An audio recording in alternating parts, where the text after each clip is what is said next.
Hi everyone, we are in the fourth part of our PYQ series on higher education. We'll start with the questions now. So the first question for today is, we are talking about the colonial period here, the British period here. We'll be talking 10 questions related to that. So the first question is, during the colonial period, veterinary colleges were opened in which areas? So the question has four items here and we have to choose which among the following is right. So we have Lahore, Bombay, Calcutta and Delhi. So the right answer is Lahore, Bombay, and Calcutta. If you see, the Lahore College was the first one to be established as a veterinarian college in India. And moreover, it was affiliated to Punjab University, which was at that time in Lucknow. And similarly, Bombay and Calcutta were other two areas where the veterinary colleges were opened. So this aim, it is to train the veterinary doctors. Majorly, if you see, there was a growth in livestock industry. So there is a need for the veterinary colleges. So that's why the veterinary colleges were started. If you see, the veterinary school was also started in India in Pune in 1862. 1862 in Pune, veterinary schools were started. If you see, in 1877, there was a veterinary school, a civil veterinary school, which was set up in a place called Hapur. Okay, and later on, in Ajmer and Simla also, the veterinary schools were started. The main aim behind starting these schools were to control plague. To control plague. Okay, if you see, in 1871, in the year 1871, Indian Cattle Plague Commission was established. Indian Cattle Plague Commission was established. On the basis on these recommendations in three areas, Hapur, Ajmer, and Simla, the veterinary schools were opened. Okay, and even before the time of independence, we have veterinary schools also in Chennai and Patna. Okay, moving on to the next question. During the British rule, who among the following said, our system of higher education in India is a failure and it has sacrificed the formation of character upon the altar of cram? See, the word cram here means something you're cramming, something like a memorizing stuff. You're rote learning it. You're having, it is an arbitrary examination system. You're reading just for memorizing. So that is the cram, what it meant here. The person who gave the statement was Curzon. So Lord Curzon, when he was appointed as a Viceroy of India, during his time in 1899, he was addressing the students of University of Calcutta. So during that time, he gave the speech to the graduates at the Calcutta. He said that our education system, especially higher education system, is a failure and that it has sacrificed the formation of characteristics because it is based upon rote learning and fossil curricula, which is which one is not changed for a longer period of time and due to the arbitrary examination system. The next question. Who is fully credited with the introduction of English education system in India officially through the necessary order issued by Bentinck, the Governor General of India, on 7th March 1835? See, we are talking about 1835. So the answer is Thomas Babington Macaulay. Nothing but Macaulay here. So, he introduced the English education in India. During that time, the Governor General was Lord William Bentinck. Okay. Yes. So moving on to the next one. Arrange the following in chronological order of their occurrence. We have Hartog Committee, Sadler Committee, Macaulay Minutes, Surgeon Plan, and Woods Dispatch. We have to arrange it. So if you see, the Macaulay Minutes was launched in 1835. Okay. After the Macaulay Minutes was launched, the next one would be the Woods Dispatch, which was launched in 1854, and Sadler Commission in 1917. And Hartog Commission in 1929, and Surgeon Plan in 1944. So the answer would be C, E, B, A, and D. So the answer is option B here. Moving on to the next one. Who described the Education Dispatch of 1854 as the Magna Carta of Indian education in his work, A History of Missions in India?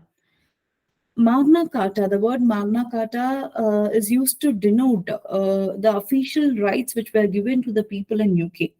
It was in the 13th century. So it is considered to be a trademark law which is related to rights.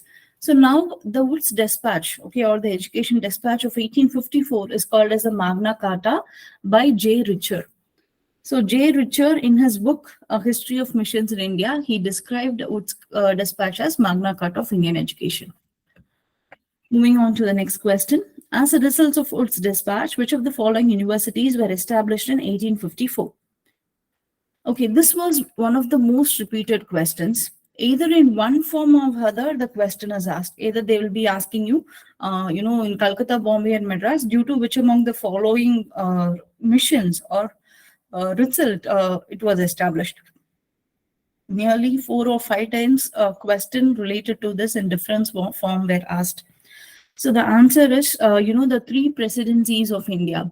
So the three presidencies of India were Calcutta, Bombay, and Madras. So in these three presidencies, the universities were established in 1857 after the results of Wood dispatch. Okay, moving on to the next one. As we have seen, University of Calcutta, Bombay, and Madras were established due to the Wood's dispatch. Now they are asking, among these universities, on which lines they have been created, on which model they have been created. You have options here: Cambridge University, University of Harvard, Oxford, and University of London. Okay, so the right answer for this is University of London. So University College of London is called London University. It was founded in 1826. Okay, and it was considered to be a secular alternative in London. Okay, because if you see earlier, the Oxford University and Cambridge University, they limited their degrees only to the members of the Church of England.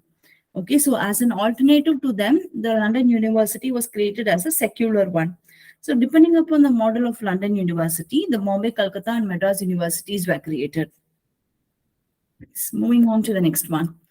Which one of the following led to the formation of 10 plus 2 plus 3 system of education? So the answer is actually the continuation of the earlier question. This is Wood's dispatch. We are talking about Wood's dispatch here. Due to the Wood's dispatch, 10 plus 2 plus 3 system of education was given. Now, moving on to the other things, if you see, we have Elphinstone report here. So Elphinstone report was released in 1823. It stresses the need for the establishment of schools which teach English language and also the modern sciences, the modern European system of sciences. Next, we have Hunter's Commission. Hunter's Commission was established in 1884. It was headed by Sir William Hunter. And, during this time, Lord Ripon was the viceroy. So he only appointed the Hunter Commission. So this one was related to the General Council of Education. So the main objective was to see how the different aspects of primary education is there and how, this particular Wood's dispatch is working. What are the improvements that is needed in this Wood's dispatch? Okay, so according to this commission, if you see, they said that the government should withdraw from the direct enterprise in secondary education, but they can act as an aided organization. They are saying the secondary education system can act as an aided organization, not entirely the government has to bear it. So that was one thing which was mentioned here in the Hunter Commission. So moving on to the next one, which of the following statement is true regarding Dalhousie? So we have 4 statements here. He supported Thomson's system of vernacular education in Northwest provinces. He provided the first official support for female education in British India. He supported Thomas' plan for the technical education in Bengal. He reformed the Hindu college and made it as a presidency college of Calcutta. So if you see here, all the 4 are the answer. A, B, C, and D, all the 4 are right.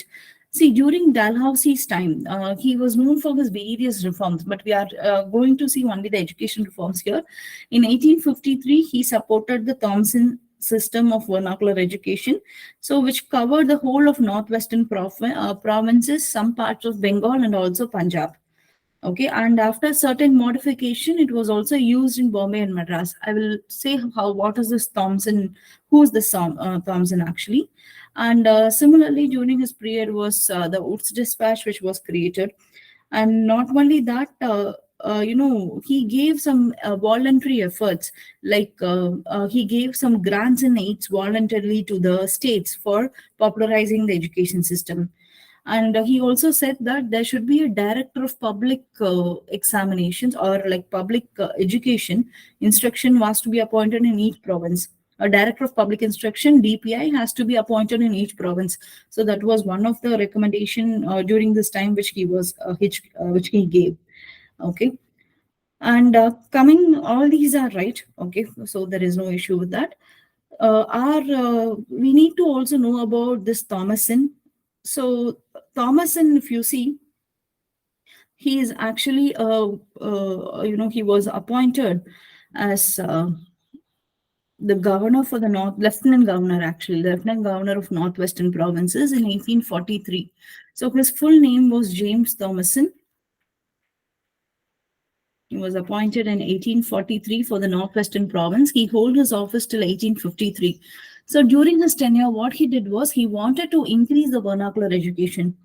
So he actually created 897 schools, elementary schools, not from the support of government alone, but with the support of local people over there, which used to provide education in the vernacular medium in the entire region of the Northwestern provinces.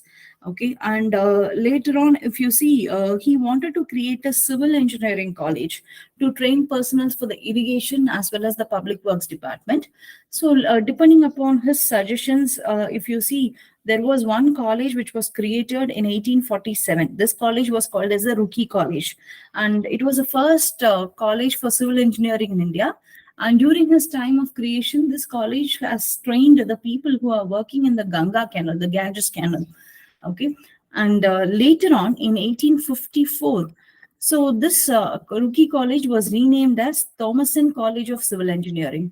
Thomason College of Civil Engineering, and the person who renamed it was Proby Cotley. Proby Cotley was actually a designer, okay, the designer of the Ganges Canal.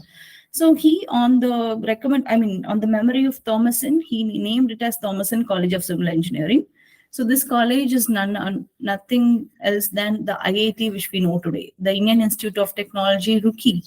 Okay, that was the IIT, which was earlier known as Thomason College, and it was the first civil engineer college of India. Now, the last question for today. During the British rule in India, who among the following observed that the Indian universities turn out only a discontented horde of office seekers whom we educate for places which are not in existence? So if you look into the question, it is similar to the earlier question we have seen. It is Curzon here, Lord Curzon. Yes. So that's it for today. We'll start with the next 10 questions on Monday. Our videos will be from Monday to Friday. Thank you.